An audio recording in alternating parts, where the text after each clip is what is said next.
You might ask me, why do you think mentoring groups like this are important? Why do you think it's important to come away from our lifestyles and get together in a setting like this? And I think you could sum it up in a story I heard a few years ago about this couple that was celebrating their 60th wedding anniversary. And they were sitting at their favorite restaurant, and he looked across the table at his bride, and he said, I think this is where we had our first date more than 60 years ago. And she said, I think you're right. And he said, as a matter of fact, if I remember correctly, this is where I stole my first kiss from you out behind this restaurant by that old fence. And she said, you're exactly right. And he said, what do you say we finish this meal and go out there and relive that first kiss? And she blushed a little bit, and she said, I think that's a good idea. So they toddled back to that old fence and puckered up for some sugar. And a policeman was leaning up against his police car, and he noticed that this couple didn't just give a quick peck. They'd been kissing for 3 minutes. And he thought, wow, that's impressive. But he kept watching his watch, and 5 minutes went by. 10 minutes went by, 15 minutes went by, and they're still kissing. After a while, he noticed that they pushed away from each other, fell back in the clover. She's over there just fanning her face, and the older gentleman's wiping the fog from his glasses. And the policeman walked over to the gentleman, and he said, I really hate to bother you at such a profound moment in your life, but can you tell me what is your secret? And the older gentleman said, I don't know if I have it a secret or not, young man, but one thing I can tell you for sure, 60 years ago, that fence wasn't electric.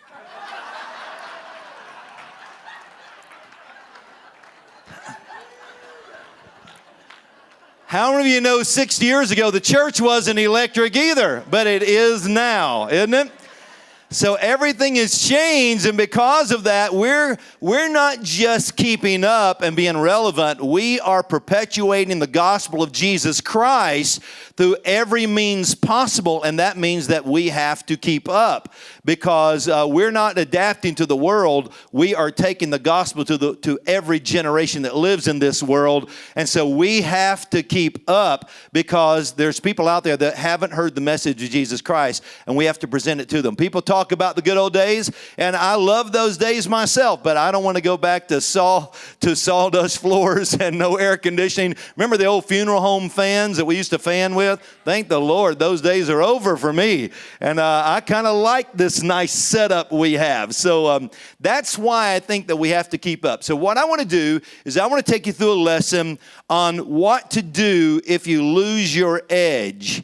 Has anyone ever gone through a funk in your life before where it just seems like you just wasn't as sharp as you used to be in some areas and you didn't really know why? You thought, well, maybe it's my age, or maybe times have changed, or maybe has anyone besides me ever gone through a season where you felt a little irrelevant? Okay? Has anyone ever gone through a season where something that you were really good at wasn't working that well anymore, but you were really good at it? It's like, I've hired a lot of secretaries through the years, and some of them were, this one secretary, she said, listen, I'm great at shorthand, but I realized after a while I didn't really need someone great at shorthand because what she wasn't so great at was answering my emails, and I needed that more than I needed shorthand, but she was really great at shorthand. Well, there are seasons in life where we have to stretch ourselves, and sometimes God will even send people into our life just to irritate us in the right direction. And so we have to be willing to go there. So what I want to do is I want to take the story of the floating axe head, which is a real personal story for me, and I want to read to you that story, those 7 verses, and then we are going to download that bite by bite and see what the Holy Spirit is going to say to us tonight. Okay, let's start with 2 Kings. We're going to begin it in verse 6, or chapter 6, verse 1. And the sons of the prophet said to Elisha, see now, the place where we dwell with you is too small for us. Somebody say, too small. It's too small for us. Please let us go to the Jordan, and let every man take a beam from there, and let us make there a place where we may dwell. And he answered, go. Verse 3, then one said, please consent to go with your servant. So they're saying, we've got to go, but we want you to go with us. And then when they get to that part, he says, please consent to go with your servant. And he answered them, I will go. Verse 4. So he went with them, and when they came to the Jordan, they cut down the trees. But as one was cutting down a tree, the iron axe head fell into the water, and he cried out. Now, I want you to notice something about this. The axe did not fall into the water. The axe head came off the handle. That's what happened here. So he still has the handle, but the axe head is lost from the handle. That's a very important component here. So, but as one was cutting down a tree, the iron axe head fell into the water, and he cried out and said, Alas, master, for it was borrowed. Now the man of God said, Where did it fall? And he showed him the place. So he cut off a stick and threw it. Anybody figure out why he cut off a stick? The problem was the axe handle, not the axe head. He was making a new handle. You'll get to that in a moment, okay? All right, so the man of God said, Where did it fall? And he showed him the place, and he cut off a stick and threw it in there and made the axe head float. Therefore, he said, Pick it up for yourself. So he reached out his hand and he took it. Now, what we're going to do is we're going to break down several principles that are on your outline. We're going to talk about those one at a time, and it's going to take us a while to get through this. So let's start back in verse 1 and see what the Holy Spirit's going to extract from that to help us in our business life, in our church life. By the way, how many business people do we have here tonight? How many people in business? How many ministers do we have here? Maybe you're both of those, okay? That's good. How many pastors do we have here, okay? I just kind of want to see what the crowd is like tonight so that I can zero in on particular areas. Okay, let's look at the first principle.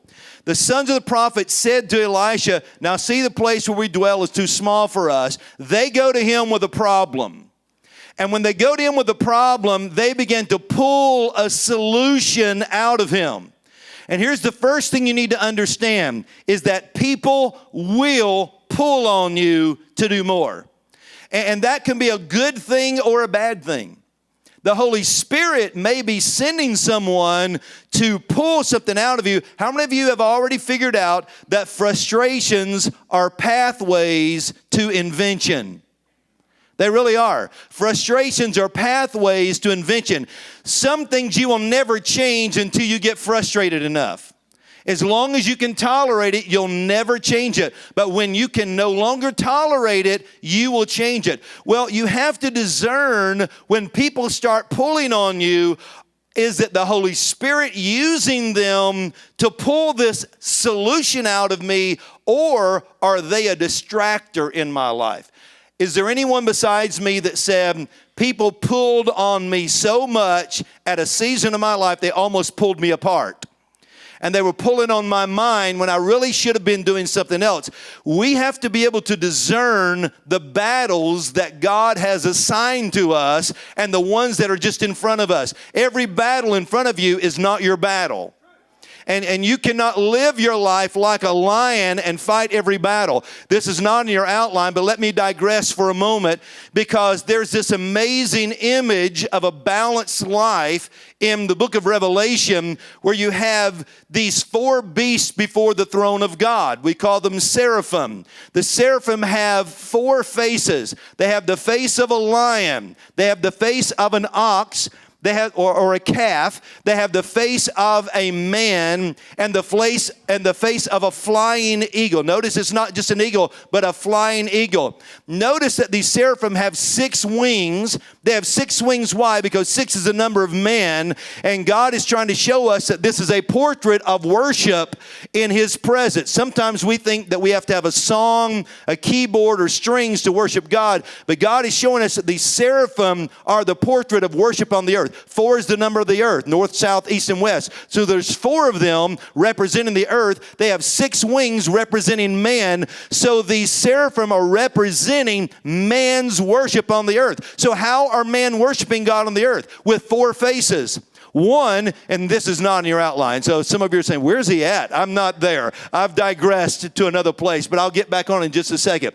One is the lion. The lion is your battles that you're in. You worship God by fighting some of your battles.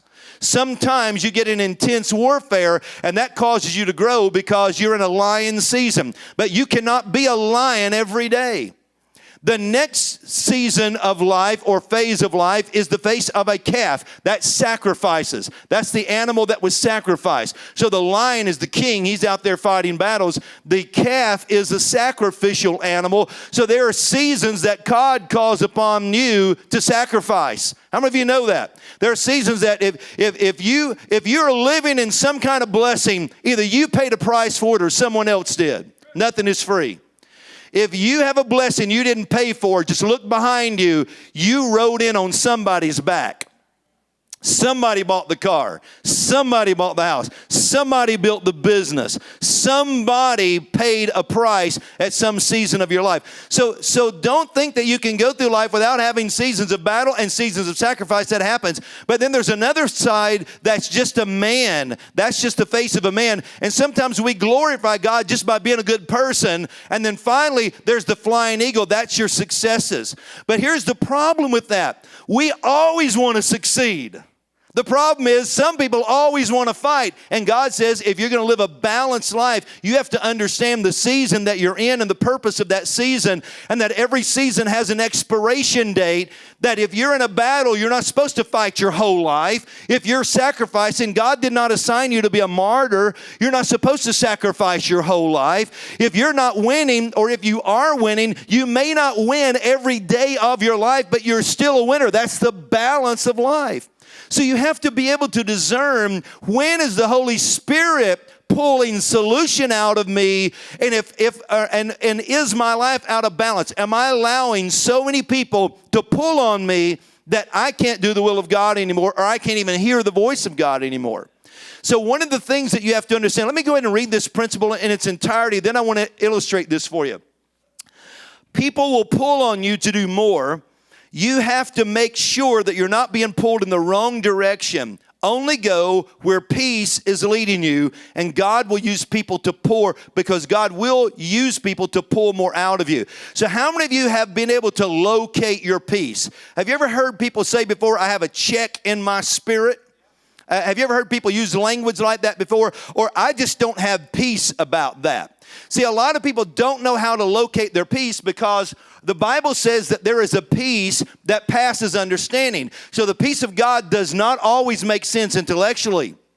So when God is passing your understanding, there are things that God's leading you into that everyone around you can't see it. It looks like it doesn't make sense. So how do I know the difference? When you were born, you have this part of your nervous system that forms, the neural crest forms in the embryo of a baby. And throughout your lifetime, I think there's a picture of this on the screen if you want to look at this. Throughout not your lifetime, but as you grow as a baby, as the embryo grows, this neural crest becomes two different types of nervous systems. One of those goes up into your brain and becomes your central nervous system. So we're used to that one. That's when we feel pain. That's when we feel hurt, all of that. The other one goes into your gut, and it forms the enteric nervous system. Now, this is very important. The longest nerve in your body is the vagus nerve. You can remember that like Las Vegas, but it's not the same. But the vagus nerve is the longest nerve in your body that connects the enteric nervous system to the central nervous system. Well, what's that got to do with me and God, okay? Here's the problem we have. You have neurotransmitters in your brain that help you think and remember. But what you don't realize is that you have exactly the same amount of neurotransmitters in your gut. Do you realize that your gut has the ability to think just like your head does? But what does the Bible say? Out of your belly flows rivers of living water. God was saying that this spake he of the Spirit so that we can understand where our soul is or where our spirit is. Now, your soul is made up of three things: your mind, your will, and your emotions. That's here. My soul is different. My soul can get me in trouble. I can feel something and miss God. I know there's something that we do feel God, but how many people do you know that felt like it was God and it just wasn't God?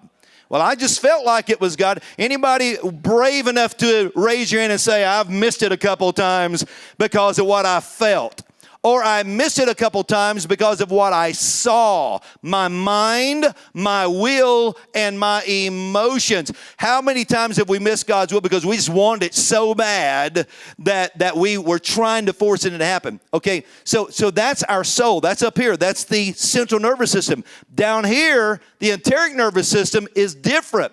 Have you ever noticed why you can say something and feel it here? You hear bad information and you get sick to your stomach.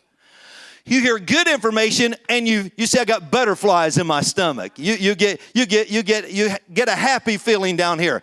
These are connected. Whatever's going on here is affecting you here. But here's what you need to understand. If you don't know how to locate your peace, this is where you feel the peace of God when it doesn't make sense. There is a peace that passes all understanding. Lean not unto your own understanding, but in all your ways acknowledge him. He'll direct your path. So keep in mind that when life doesn't make sense, get out of the boat does not make sense. But right here, you'll get out and walk on water. Lay hands on a blind man. Doesn't make sense, but down here, you can do it and things can happen in your life. So you have to be able to locate your spirit man in order to understand, okay, I am being pulled apart. Is this pulling a stretching that is intended to make me grow, or are people pulling me in the wrong direction? If your gut tells you that you're being pulled in the wrong direction, it's your responsibility, not God's responsibility. It's your responsibility to separate yourself from the people who are pulling you apart. We can't say, God, move them out of my life. No, we have a mind and we have feet. And God says, my spirit, unless my spirit tells you that. Now, there are going to be other times that you're going to be stretched. I get a headache sometimes trying to find solutions. Do you ever get there? But that's a good thing because frustration is the pathway to invention. So it can help you find good things in your life as well. So principle number one is that when other people have a problem, they're going to pull on you. But it's your responsibility to discern in the spirit if that is a God assignment. And let me tell you, the hardest ones to discern are the people you love. Am I supposed to be spending my morning with my kids, or does God want me this morning? That's tough, isn't it? Is that where I'm supposed to be? That's very difficult. That's why we have to let the Holy Spirit guide us and lead us from our center. We have to be able to find the center, and the only way I know to do that is check in with God first thing. That's the only way I know to do it. If you pray at the end of the day, you've already missed the day. You got to check in. You got to punch in the clock and say, okay, Holy Spirit, what do you want out of me today? And whether you're a businessman or a pastor, if you don't start your day with God, you could miss the golden opportunities that God has for you. So you got to check in. You got to go to the Holy of Holies before you go any place else and let everything flow out of that place, okay? So principle number one, people will pull on you to do more. We will resume this teaching after a short message from International School of the Word. This teaching is one lesson taken from a full course on ISOW.org. If you are enjoying this video, we invite you to check out the full course in the links below. For the best value, try our All Access Pass. At just $99 per month, you can access thousands of hours worth of high-quality, world-class teaching. To check local pricing in your country, visit ISOW.org. For more great teachings like this, be sure to subscribe to this channel and follow us on our social media platforms. Now, back to this teaching from International School of the Word. Principle number 2 from that passage is this. Recognize when your surroundings are too small for you. Notice what they said. This is too small for us. You and I, this isn't difficult to do. I wish I could say this is easy. You have to know when you've outgrown something. And you also have to know when something's outgrown you. There are churches that outgrow pastors' skills. Does that mean the pastor has to leave? No, but you have to tool up. You have to sharpen your saw. You have to sharpen your skills if your church, because administration on this level is entirely different from administration on this level. When Faith and I went to St. Louis, we had 52 people. That was where, and we could administrate with 52 people. When we left St. Louis, we had thousands of people. And it was an entirely different way of operating when you're working with thousands of people and multiple sites and multiple services and all things we're working with. It's an entirely different way. I did not know how to do that when we went there at 24 years of age. 27 years later, when we left, I had to stretch myself so many times as a businessman, as a father, as a pastor. You have to be willing to reinvent yourself. You cannot make excuses why you can't. You have got to reinvent yourself. Every person, every ministry has had that stay, and I don't like to call ministry staying in the game, but we all know what that means. It's not a game, but you know what I mean by that, by using that metaphor. But if you're going to stay relevant, you've got to reinvent yourself. How many of you know that most people are not going to go 50 years back in time to go to church anymore? They're just not going to do it. You have to stay relevant. The same thing is true with business. The same thing is true with parenting. I can't remember this story too well, but I wish I had written it down that I'm thinking about it, because I heard about this pastor who made a big sermon on, how to parent. And this is before he had kids. And it was like 21 ways to, be a better parent. And then he had his first child, and he changed it to 20 ways to be a better parent. And then he had 3 or 4 kids, and it went down to 15 ways to be a better parent. And then his kids became teenagers, and he said, now, here is 10 ways to be a better parent. His kids went to college, and by the time they changed their mind, his next time he preached that sermon, it was "Help me, Lord." He had all of these times of going through life, he had changed his mind. How many of you know that parenting is one of those areas that will stretch the daylights out of you? Because you may not know what, you may know what to do with that 3-year-old, but that does not mean you know what to do with that 13-year-old. And then wait till they get a car and they bring home a boyfriend. Lord have mercy. And wait till they send you the college bills. And I don't want to discourage anybody. I'm here to encourage you. So let's keep on going. The truth is, you have to be willing to stretch. Faith and I have been married 32 years. Our marriage is a lot different. You don't have to change marriages. Just stay married 10 years. You'll be married to a new woman. She'll be married to a new man. It's the truth. I mean, I wish I could say I'm that 20-year-old she married, but I'm not. I'm the 50-year-old she's married to today, because in your 20s you're one thing, in your 30s you're another thing. Well, the same thing is true with pastoring. The same thing is true with businesses. The same thing is true with life, that as life goes on, things begin to change. So recognize when your surroundings are too small for you. Recognize when you have outgrown. Is there anyone in the room that would raise your hand and say, I have outgrown, maybe not now. At one season of my life, I knew that I was too big to operate in the way that I had to operate in that environment. I had outgrown that environment. I know pastors that have big visions in some places where they just will not get behind a big vision. They just want, this is the way we've always done it. They just want to keep on doing it the same old way. And these pastors eventually get so frustrated because they see the world, they want to do something great, and they have to realize that they have outgrown that. When you leave this conference, you will be more grown than you were when you walked in these doors. Every person here, you will be more grown than you were when you leave this conference. So recognize when your surroundings are too small for you. Sometimes churches and businesses outgrow their leader. Sometimes leaders outgrow their churches and business, and you have to recognize this by your frustration. You know, one of the things that when God calls you away from something that made you great, it's very difficult to let go of something that at one time made you great.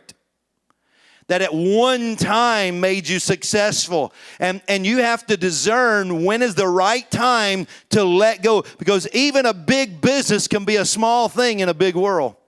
Even a big church can be a small thing in a big world. And if God is calling you to a different platform, stretching you to a global platform or a national platform, it's one thing, Bryn, to sing in a local church, and you may be at the top of your game in that local church, but if God calls you nationally, as great as that is, it's going to frustrate you that you're not fulfilling your calling.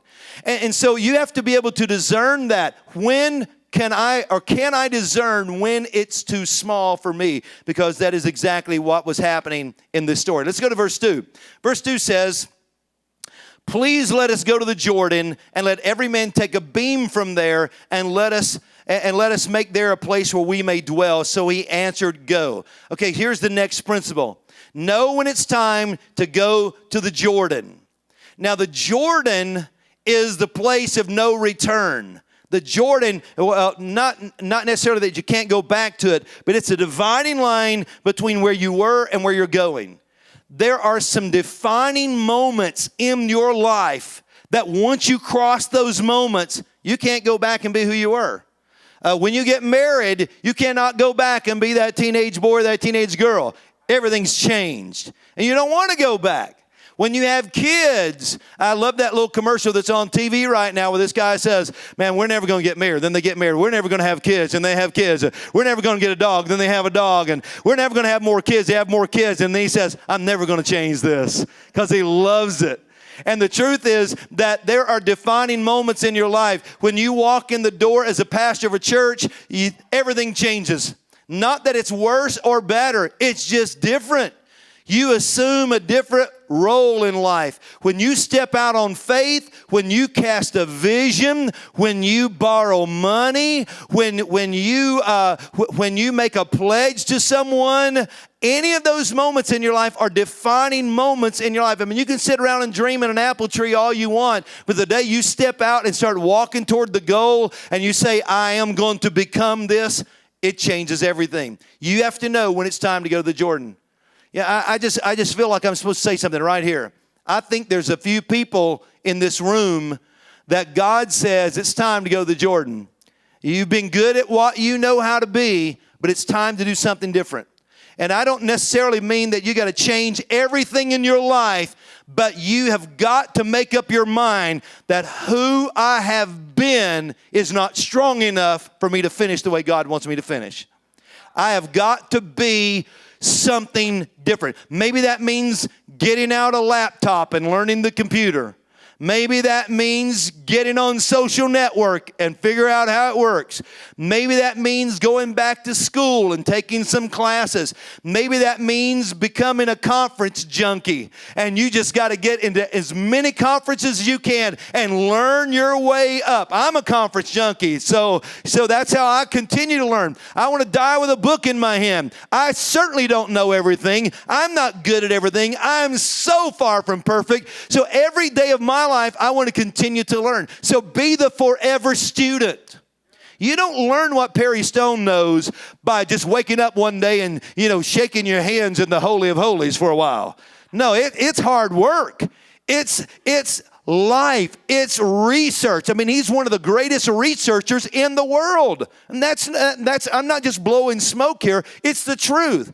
He finds out the answers wherever he has to go get the answers. So don't make excuses for that. Stretch yourself in the right direction. Know when it's time to go to the Jordan. The Jordan represents a dividing line between your past and your future. You have to cross over the Jordan. It's the point of no return. Anyone here fly planes? I don't know if Kevin's here. So we got a few guys here that flies planes. Well, you know that there's something a principle in aviation called the PNR, which means it's the point of no return or the point of safe return. What that means is that when you're running down that airstrip, there is a point that you are committed to lift off. You are committed. I mean, you cannot put on the brakes and change your mind. The nose is up. You cannot, or you will wreck. There has to be a place in your life where you are willing to jump off. You have to get to a place that you say, I'm not going to play it safe anymore. I am willing to take the plunge. It may be scary. It may be frightening, but you have to decide that if I'm ever going to do this, it's now or never. I have to go to the Jordan and not look back anymore. The Jordan is a place of change, but it doesn't mean that you cannot halfway cross the Jordan. You cannot live with 1 foot in the Jordan, 1 foot out. You have to cross over. It is a dividing line. It is a spiritual principle in the Bible. It's a type of baptism. And we won't go there, but it really is. And it's a spiritual principle in the Bible, which means I've crossed over now. I'm in Canaan. I'm not in the wilderness anymore. I've crossed over. So some of you tonight, you might just have to say, I've talked about it long enough. I've obeyed Habakkuk 2:2, write the vision, make it plain upon tablets so he who reads it can run with it. I've written down my vision. It's time for me to mail that thing out. And when I mail out that vision, guess what? I'm committed. When you take your first dollar from a partner, you are committed. When you take your first dollar from somebody that's buying in with you, you are committed. But you have to know when it's time to cross the Jordan. Thank you so much for supporting our ministry. If this has blessed you, please say a prayer for us. And if you would like to give, we have 3 ways that you can do that. You can give online at isow.org/donate, or text the word GIVE and the amount to 423-225-9022. That's 423-225-9022. You can also give through the mail at ISOW, 340 Paul Huff Parkway, Northwest, Cleveland, Tennessee, 37312. Thank you. God bless you, and may the Lord multiply your seed. Now back to this teaching from the International School of the Word. Here's the next principle, principle number 4. You cannot build your future all by yourself. Notice what it says. Let's go back to verse 2. It says, please let us go to the Jordan, and let every man take a beam from there, and let us make there a place that we may dwell. So he answered, let's go. So they have to go to the Jordan. But the second thing you have to understand is that if you're going to build a great future, don't plan on building it by yourself. Some of you are just a few team members away from success. Some of you are a couple of fires away from success. You got team members that are dream thieves. And every time you toss an idea out, they bury it before it can even live. They tell you how it can't be done. You got too many dream thieves. You need some people that you can just go have a dream session with. Some people that have faith. Some people that are not afraid. Some people that go sit around a table and is crazy. That's how the best ideas are invented. That doesn't mean in a brainstorming session everything is not going to work. You know that, right? You got to wade through the junk that comes out. But brainstorming means that it's a storm, right? It's a brainstorm. And storms, we know, wreck a few things before they water the grass. So when you have a brainstorm, keep that in mind, that means a little lightning's going to flash, thunder's going to roll, and half of it is just thunder. It's not even real. It's just thunder. It's the sound of something great, but you never even see it. So when you have a brainstorming session, you have to have people around you who are not afraid to dream with you. I just want to be led by the Spirit in this whole thing. And one of the things I just feel like I'm supposed to say is that there's a few people in this room that the problem you're having right now is that you're dreaming all by yourself. and that you are never going to fulfill your dream until you find somebody on a team that believes in the same thing that you're going to believe in. And let me just talk about that a little bit. If you're going to fulfill your dream, you have to have a dream team to get you there. How many of you know that Perry Stone is the face of Voice of Evangelism, but there's a lot of other people that work at Voice of Evangelism. We're so thankful for these guys. What would it look like if Perry was back there cooking the food and back there running the sound? Lord, help us all. Up here playing the piano and singing and running around. And that's how some people pastor a church.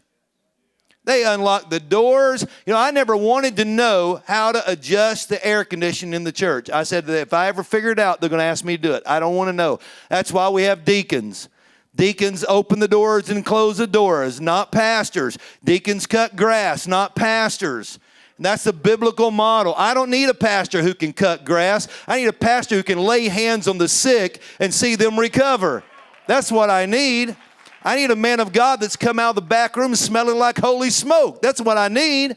I don't need somebody that can just eat pound cake and sit around and tell me how good I am. I need somebody that can cast the devil out of my life when I'm up against a storm and there's no place to go. That's what a holy man looks like. That's why I wrote my book, Where Are the Armor Bearers? Because there were so many people, so many ministers that I saw dying because there were no armor bearers. And that's a God-called institution. That's something, that's not entourages that escort you through buildings. These are people that make sure you come out of the battle alive because they're praying for you and God has anointed them to care for you while you lead. And there's such a huge need for that. So if you're going to dream, you have to have a dream team that's around you. And so let me ask you this, who is on your dream team? And here's the biggest problem with dream teams. We end up hiring people just like us. And we don't get anywhere with that. You have to staff your weaknesses if you want a strong team. That means I'm not going to hire I want somebody that respects me, someone that can roll with me, flow with me, but I don't want someone just like me. If you're unorganized, who do you need to hire? Someone who's organized, right? If you are very organized and you're okay with somebody that is just, that's not as organized, you may frustrate each other if you've got two different systems going on at the same time. So staff your weaknesses if you want a dream team. So you have to find people. Here's the other thing about dream teams. The people on your team do not have to live in your city. The people on your team now with internet, with coaching networks, with FaceTime and Skype and email, they can live anywhere. They can live somewhere else in the world and be on your team. I know some great marketing teams that everybody on the marketing team works from home. They collaborate in a Zoom session online, and they all work from home, and it doesn't matter where they live. They can live anywhere in the world. So don't limit your team to the people you know. Don't limit your team to just the people around you. Look beyond that. Go beyond that. Hook up with someone with the same passions as you and then collaborate wherever you may have to collaborate from. There's a lot of great ways to do that. Years ago, we couldn't do that. We had to drive everywhere. We had to, nowadays, we have a daughter that lives in St. Louis. We can see her every day if we want to. Skype, FaceTime, we can see her face anytime we want to because of technology. So don't let that be a hindrance. There isn't a day goes by that we don't talk to Lindsay. There isn't hardly an hour goes by that her mother and her are not texting each other. And there isn't a week goes by that we're not on FaceTime or Skype or something just talking with her so that we can stay connected. Your team does not have to live in your town anymore. Keep that in mind. How many people, you don't have to raise your hand, but I want you to think about this because I feel like the Holy Spirit wants me to say that there's some people in this room, you are a great writer, but you're a horrible speller. You're a horrible editor. You're terrible at your grammar, and you think that keeps you from writing. Well, I'd like to tell you that John Maxwell doesn't even know how to turn on a computer. John Maxwell does not know how to turn on a computer. It's the truth. He still uses a legal pad. and that is the honest truth. But he has enough people around him that handle that he has hundreds of books in print. And you have to understand that you do not have to limit your skill set to you. You may be a great writer, and maybe you can't type real well. Well, record it and let somebody type it for you, but don't let it die with you, honey. Don't let it die inside of you, because the day you die, it's over. If you don't pass that information along. You know, years ago, I was going to college, and the first college I ever went to where Faith and I met, well, we actually met at Perry's Revival, but we were both in college at the same time. But I had a teacher, some of you might know Charles Beach. I don't know if you ever met him before. He was a literature professor, the greatest soul winner I've ever met in my whole life, one of the greatest people I've ever met in my life. And Dr. Beach, I turned in a paper to him one time, and Dr. Beach looked at me, and I love this man. You got to understand, he was like my mentoring professor, and he looked at me and wrote an F, and I'd never made an F in my life. I was a straight A student in high school, all through school. I've never made an F in my life. He wrote an F on my paper and ripped it. And he handed it back to me. And I mean, he could see the disappointment. I was absolutely shocked that he did this. And here's what he said. Bryan, you have books to write. Now remember, I'm an 18-year-old in college.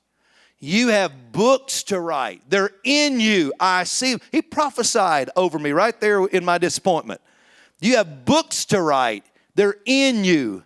And you're never going to write them writing this way.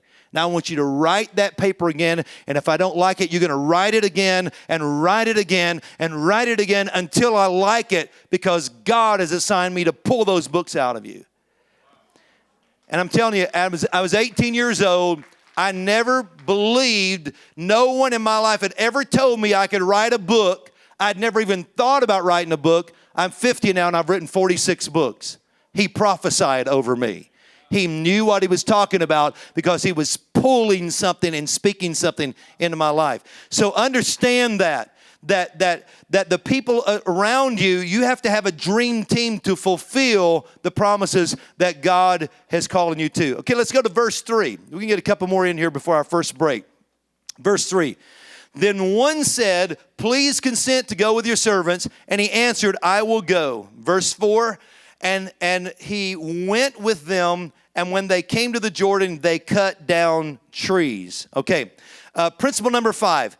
Everyone wants to be on the cutting edge, but they don't always realize that cutting edge people get cut up the most. Now, you have to understand that.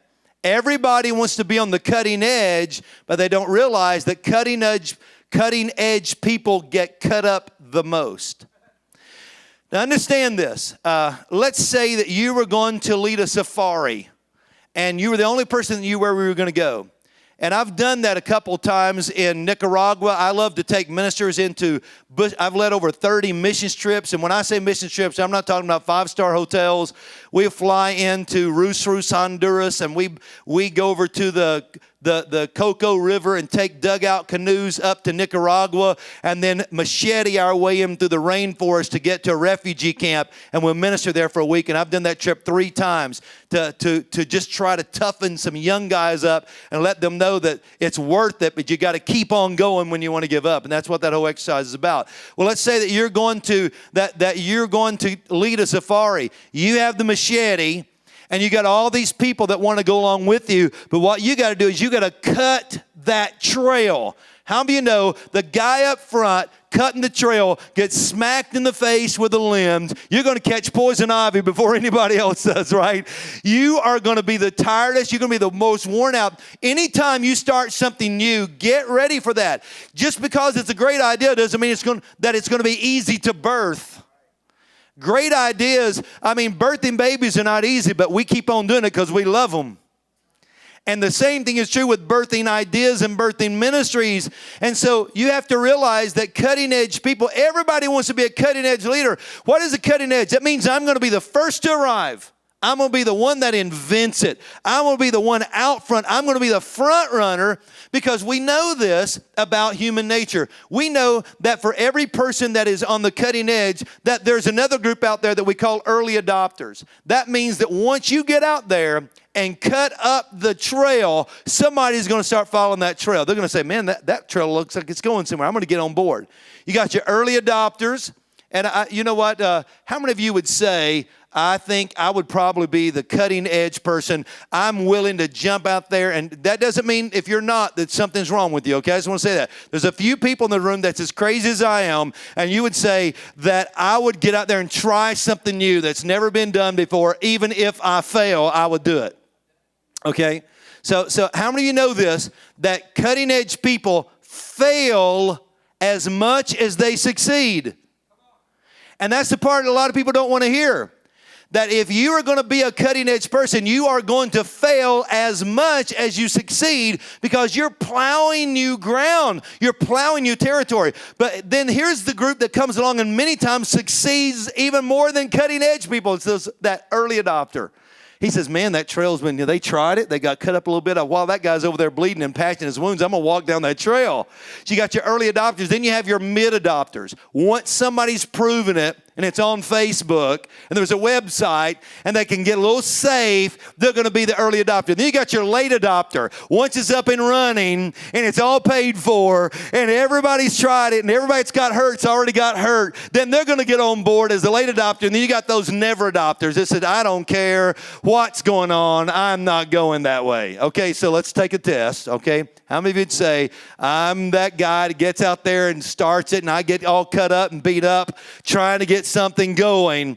How many of you say, okay, I'm a little smarter than that. I'll wait till somebody else breaks their arm, and then I'm that early adopter. I just come along. There we go. How many would say, no, it's got to be a little safer than that for me? I'm a mid adopter. Raise your hand. There's a lot of you out there. Once they've kind of worked out the bugs, I'm going to get on board. How many of you say, no, I'm waiting until it's all safe and the hard work is done. Now I'm going to settle in at the end. I'm the cleanup crew. I'm the late adopter. Anybody late adopters? Yeah, they're out there. They just don't want to raise their hands.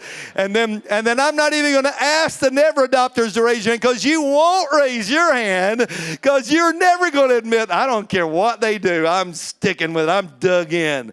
So keep in mind, guys, that if you're going to be an early adopter, or if you're going to be a cutting edge person, now you may get cut up more than other people to stay on the cutting edge. So keep in mind that cutting edge people are risk takers, but we don't always remember their failures. I mean, how do we remember guys like Babe Ruth and Hank Aaron? Do we remember them as the strikeout kings? Because they were. They had more strikeouts than anybody else. Is that how we remember them? No. We remember them as the home run kings, because they also had more home runs than anybody else. So we forgot about how many times they struck out, because we remember how many times they made home runs. So keep in mind that if you are going to be a cutting edge person, you are going to fail. That's part of being a strong leader. Every idea is not going to work, but just don't let it stop you. Don't let it deadlock you. Stop where you are, reboot yourself, and keep on going. Tenacity. I know you've heard probably 100 people tell the story of Winston Churchill, where he stood up at the college class, and they asked him to give a great speech, and he said 3 words over and over and over: never give up, never give up, never give up. But that's the honest truth. That is how you win. You just keep pulling yourself up. You will have discouraging days. You will have days that you want to shoot yourself in the foot to feel better. You will have days that you won't like anybody else, and you're going to think you've failed. But if you'll just keep on going and keep on going and say, you know what? It's only a day. It's not my life. It's only a season. But I'm coming out of this season eventually. But I'm not going to quit. Don't die in the valley. Keep on walking, because soon enough, things will change. The world, if all you got to do is keep breathing, the world's going to change on you. It's going to change on you. All you got to do is just keep going, just keep breathing. It's going to change. Let's get in one more principle, and I think right before the break. Verse 5.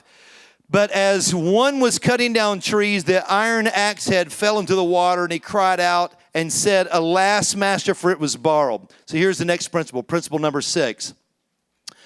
You can have the right edge, but still have the wrong handle. And what does that mean? That means I got a great idea but bad methods. That means I wrote the best book that could ever been written, but I had a bad marketing firm and a bad publicist. I had a good idea, but only had 20 people follow me on Facebook and Twitter. So my idea just kind of and died. You can have a great cutting edge, but have a bad handle, and it still not get you where you want to go. So great ideas must be accompanied by great tools. How many great books have been written, but we never got to read them because of poor marketing? Does anybody in this room say, you know what, I wrote a great book, but I wish I'd had a different marketing product? Anybody? I'm going to raise my hand because I've written something like that. And I just thought, man, that was a great book. I told my daughter one time, I said, man, I just want to be, several years ago, I said, I just want to be on that bestsellers list so bad. I've churned out so many books. And she said, Dad, I think you already have written a bestseller. You just had the wrong publishing company. So you know what I did? I changed publishing companies. I thought she was right. I thought that makes sense to me, and I changed publishing companies because of that very thing. I'm thinking, okay, if I'm going to go to the work of writing them, I want somebody out there that's going to market them and really take them serious. So keep in mind that you can have a great idea and have a poor plan. The problem was not the axe head, the problem was the handle. Now, the reason the Bible is so explicit to tell us that the axe head fell in the water, so let me ask you, where was the handle? It was still in his hand. The handle was still in his hand. Has anyone ever chopped wood before and that happened to you? You chopping something, the axe head comes flying off. That's what happened to this guy. He is actually chopping away, and all of a sudden the handle comes off, and he has a poor methodology, a poor method of delivery. The problem was not the axe head, it was the axe handle. It came off and fell in the water, and he had to cut a new stick, and that's why the Bible says that the axe head fell in. Let me just tell myself for a little bit. Good plan, bad delivery system.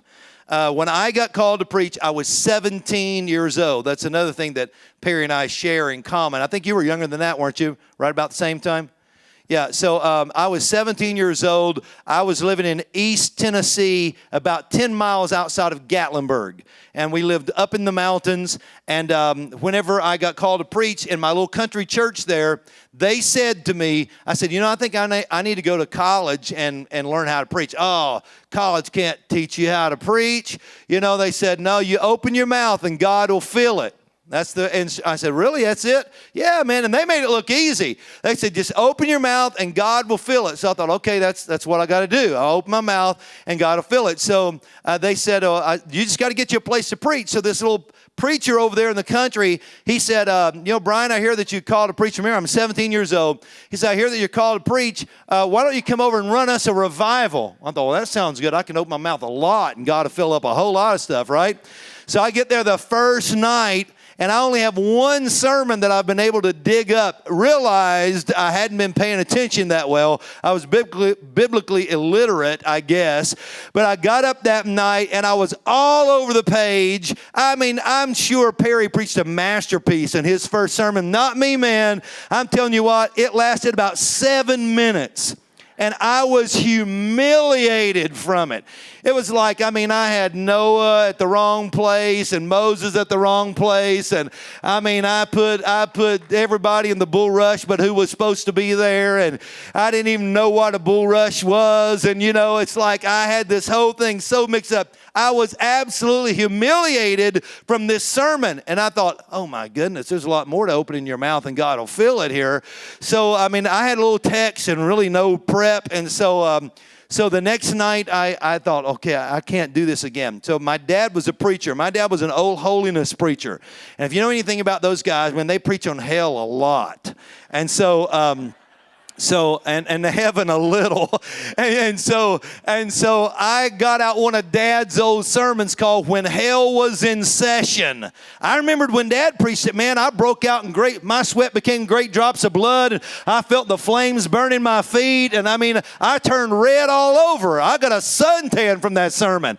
So I thought, okay, that's gotta be the one. I remembered when Dad preached it, so I got that sermon out when hell was in session, and I went in there that night, and I didn't realize that when you preach a sermon called When Hell Was in Session, hell goes into session when you get up to preach the sermon. And I wasn't ready for any of that. So I get up there, and I'm in over my head. I take my text out of Revelation, and I got the Antichrist and all his friends in all the wrong place in 5 minutes.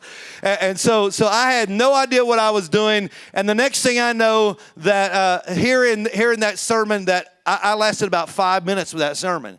I pretty much read the text, fumbled around it a few times, and tried to call an altar call. Now, keep in mind, we were having a big meeting. First night, there's about 11. Second night, we're down to 8.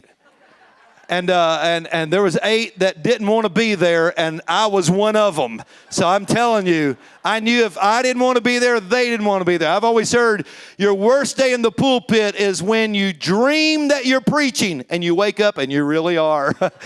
When you put yourself to sleep, that's a bad day.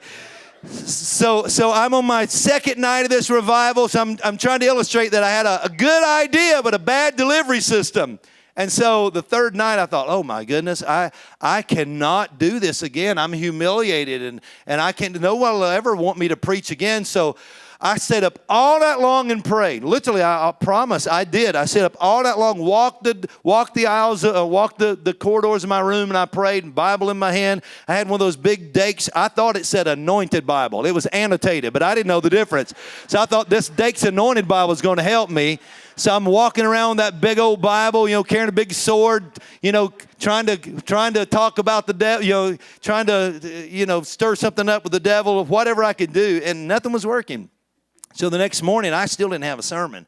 By lunchtime, I was literally scared to death because I didn't have anything to preach, and I didn't want to humiliate myself like I did the last 2 nights. So at 17 years old, that's all I had. I thought, I know what's got to happen. In order for me to get out of this, I got to get slain in the spirit before it's time to preach. That's all I had. So this is the honest truth. Now, you think I'm making this up, but I promise you this is a true story. So I go into that little country church that night with one intention, to have a courtesy drop on the floor, because I didn't think God was going to help me out a bit. I was just going to go down when I saw the opportunity. But I'd done run off half the singers and the musicians, so when we got there that night, me and the other 6, nobody sang. The singing was horrible. There was no place to fall out. You got to have at least a decent song. If I'd have seen one of these, I'd have been out, man.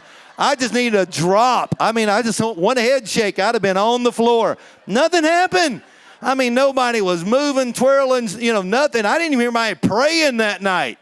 So it was like, what am I going to do? I'm 17 years old. I don't know how to get out of this mess that I'm in. And so I finally, it was time for me to preach. We sang those couple of lame songs and, got up there and they took up some kind of offering, I think. I don't remember it. And so when he said it's time for you to come up and preach, I thought, oh my goodness, I don't even have a text. My anointed Bible didn't work for me at all. And so I got up and I said, well, Pastor, would you mind laying hands on me before I preach? He said, no, man, that's all I needed. He laid his hands on me. I went out like a sack of potatoes. And you got to remember, I'm 17 years old. That's all I had. I laid there on that floor. I was laying there like that. And I'm laying there, and I'm thinking, what do I do now? When you're 17, you don't think past that moment. I'm laying on the floor. I don't know what to do now. And I'm thinking, what's he going to do? And so he said, well, why don't we come up and pray for the evangelist? I thought, oh, that ain't so bad. Boy, was I wrong. They had not had anybody laying on that floor in a while. I was a bona fide holy roller by the time they got through with me. They rolled me all over. I think I mopped the whole stage that night. They toasted me on the front side, then toasted me on the back side. They prayed on this part. They shook my jaws. They rattled my teeth. They beat me in the head. Some of you have gone through that kind of treatment before. They cast out everything but my calories. I mean, I'm telling you, I couldn't get anything working that night. And here's the truth. They did that for a good solid hour and a half. It's the best service they had had in years. And I'm laying on the floor. Well, here's why I'm laying there. I'm thinking, well, I sure can't come up now. They'll expect a barn burner. I don't even have a match. So I had to lay there and fake it the whole time. And I get tickled real easy anyway, you know. So I'm trying not to laugh, and I didn't know what to do, you know. And then I started thinking, what if this is the unpardonable sin? I could be going to hell right now for laying on this floor because I didn't know. I wasn't sure if that was it or not. I didn't know. So I laid there on that floor, and finally they beat me and shaked me and rolled me, and then they got wore out and went home. And that's what I was waiting on, man. I mean, I heard that door slam. I knew how many times. There's 1, 2, 3. There we go. We're almost there. I can get up. And finally, the last person left, and I heard the pastor's wife say, well, honey, I'm the only one left. I thought, thank goodness, I don't have to preach tonight. And, of course, I think I would have rather preached than what I went through. And then she left, and then I thought, okay, how do you come out of one of these? You know, because, I mean, when you fake one, you don't really know how to come out. So I saw, you know, R.W. Shambach, Ray Hughes, some of those guys, they shook their jaws a lot. And I had some jaws, so I thought I can work that. So I started working them jaws, man. I said, that's what I started doing. That's no joke. I'm laying there on the floor. And finally I opened my eyes and I sit up and I went, whoa! What happened? The pastor looked at me and he said, absolutely nothing happened, and you know it. He was on to me from the drop, man, but he didn't give me up. Listen, to this day, I cannot look that man in the face. To this day. I mean, it doesn't matter what's happened since then. I still cannot. What I see, the next time I want to see him will be in heaven in my glorified mind. I am still humiliated about that moment. So the truth is, I had a great idea, but I had a poor delivery system. And you can have a sharp axe head and be swinging the wrong handle, and it still won't work for you if you don't have the right handle.